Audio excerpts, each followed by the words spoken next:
right, well, with the UNLV Rebel hockey coaches, Anthony Vignieri-Greener and Robone. First of all, how are you both doing? How are you handling this time that we're in with this pandemic we're going through right now? Everything's going good, staying safe. That's all that matters. Checking in on the kids here and there, and doing everything via Skype and FaceTime and Zoom. Interesting times, but doing good. How about you, Nick? Yeah, pretty much the same. Just laying low, focusing on next season, working the recruiting angles as best we can, and trying to get better, whether it be coaching and find out some new videos, and learn a couple new things, power play, penalty kill, whatever it may be. Just take a little time each day to do that. So let's go right into that then. Obviously, you guys are we're all being forced to be at home more. Players can't come visit. Nobody can travel anywhere. So you guys are having to do everything electronically as you guys are trying to prepare for next season, build players, bring players in. What are the challenges with that, and how you guys been able to kind of manage that? Obviously, you talked about using a lot of like FaceTime and stuff like that, but maybe just touch on that. Like we chatted about a little bit before, it's interesting times for everybody. Everybody's on an even playing field with that. Everybody's got to recruit. Obviously, for us, recruiting is a lot easier when you can bring a kid here and show them the campus, show them the rink, show them what all Vegas has to offer. But I felt like Nick and I have done a good job doing this remotely kind of thing, selling the program via Skype or whatever FaceTime it is, and just being in constant contact with these recruits and kind of just painting the picture for them, and doing everything online. So it's an interesting time, a little difficult, but we're going to get through it. And it's got to be a lot of players you probably talk to probably are already familiar with the program a little bit, so that probably helps in regards to trying to sell yourselves, and you may not. People may already be familiar with the program, already familiar with Vegas and maybe with the Golden Knights and what they've done, and you guys try to use those to try to bring players in. Would that be a fair assessment? Best recruiters are always going to be our players. So a lot of these guys that we've been recruiting or signing have ties to them and are able to contact them as well. And so it's not just us selling them on it. It's a player who's also kind of selling them on it, who's been here, who's experienced the program, the university, and all that good stuff too. So when they get reassurance from coaches and players, I think it creates a bit more sense of comfort for them, regardless if they're able to come here or not. And one thing that I've noticed that has been going on the last few weeks, and maybe this is part of your recruiting process, or maybe just continually to promote the team as you guys are out there. You guys have done this Rebel Challenge with the 30 days, and having a different player share a video of themselves and why they like being a Rebel and some of the stuff. Has that been helpful for you guys to put those out there for people to look at? I think so. I think this time of year, even when things were back to normal, you don't want fans and your followers to kind of forget about you. So when you can stay in their thoughts a little bit and pop up on their feed, everybody's scrolling through all the social media outlets right now. So anything we put up there is definitely going to get some play and going to get some looks. So it's great to showcase our players. I think they're the bread and butter of our organization. We want them to be the face of this. So for us to get them out there a little bit more and let the fans get a little more insight to their personal lives and things like that, I think it's great for the program. What do you take away from the season when you've had a chance to kind of think about it? I kind of am the person, and I think Nick's on the same lines, is we're always positive people. So you take the good from the season. Obviously, we started out red hot, had a lot of home games, and then we went on a little bit of slump. But the good part of that is like the kids showed up to the rink every day, willing to work, never gave up. I've never been a part of a 9-game losing streak, and I've played and coached hockey for a long time. So it was obviously an interesting time for everybody. But you have to give it up to the kids, and Nick and everybody else on the staff kept showing up, putting in the work. And then I felt like the second half of the season, we were, taking great strides to, make the tournament, put ourselves in good spots. We had little hiccups here and there, but for the most part, the core group of kids, they're all coming back. So it's all promising for the start of next season.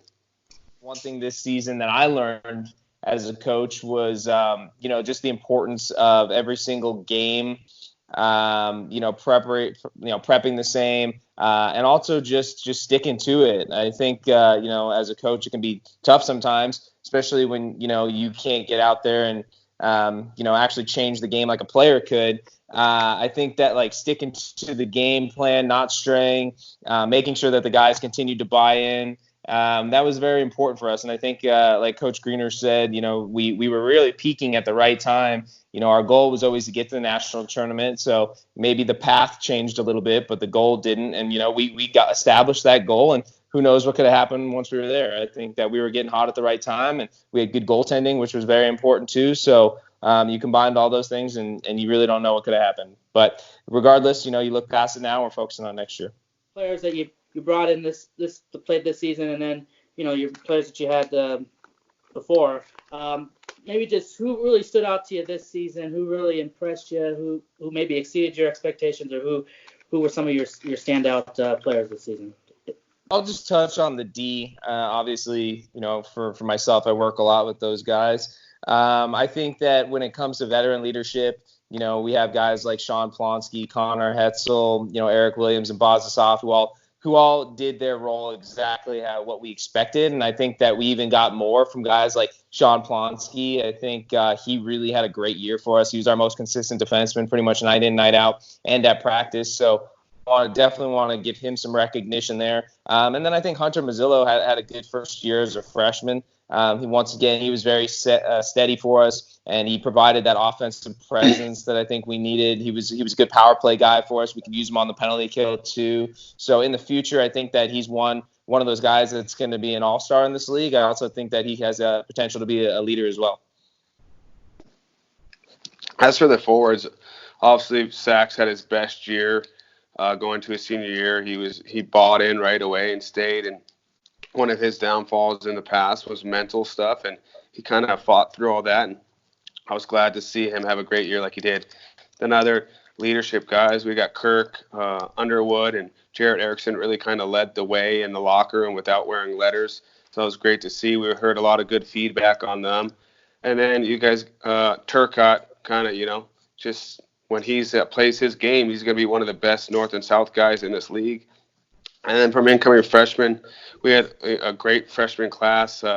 You have Flanders and Fish kind of just owning their role on the fourth line and getting pucks deep, and exactly what we needed. And that's what's so exciting to Coach Nick and I for next year is we have a core group of guys where we're not starting from the bottom. We know they know their roles moving into next season, and then we're just kind of, like I said, filling the gaps to get better in little areas. Okay, so let me ask you this question then. Where do you feel like you guys need to go out and what are some of those gaps that you guys need to fill for next season as you guys are getting players? You've already gotten some players already, but just where you feel like you guys need to fill those gaps? I feel like if we just get a few game changers, this is no knock towards our team, but we didn't really have like a natural goal scorer. Like in years past, we had natural goal scorers like we had Cody Williams and Elijah Bariga. It just comes natural to them that puck seems to find them. And that doesn't take away anything from our team because we still put a lot of pucks in the net. But for forward-wise, we just need like two natural, just natural goal scorers where you're like, hey, we need one right now. And same thing with D. We need a offensive defenseman that's going to lead our power. And I'll let Nick touch on this. I don't mean to jump on him, but we just need another offensive defenseman that's going to make the first pass out of the zone, kind of be that F4 jumping into the play, and hoping he can run that first power play unit. I mean, just besides that goal scoring touch, I think Greener's right. That's big for us. I would just say even just having more depth. I think depth is something that you can never have enough of. There's so many things that happen throughout the course of the season, whether it be injuries, grades, or all those things. And then also you want to keep a competitive atmosphere of practice. So making sure that, we have that right amount of guys that's gonna push each other, but also can step in on any given night versus whether it be a Minot State or another top 5 team. If somebody goes down, then the next guy steps up, and we have full confidence in them that they're going to do their job and do it very well. As you guys have roster looking like for next season, the majority of the guys coming back. I mean, you got. Where's that aspect? I mean, between how many players are coming back and how many players you gonna go out and get? Coach Nick and I just did all of our exit meetings last week, kind of over FaceTime. This is the first year that out of 31 guys, the only three that aren't coming back are the three seniors. So we have a full roster. Obviously, we want to get better. There's areas that we can improve, and the kids know that. But the promising side of that and the positive side of that was that they're all willing to come back and work. So if Coach Nick and I continue to do our job and add the game changers and get more depth, like he just said, we're going to have a great group of guys next year leading the season.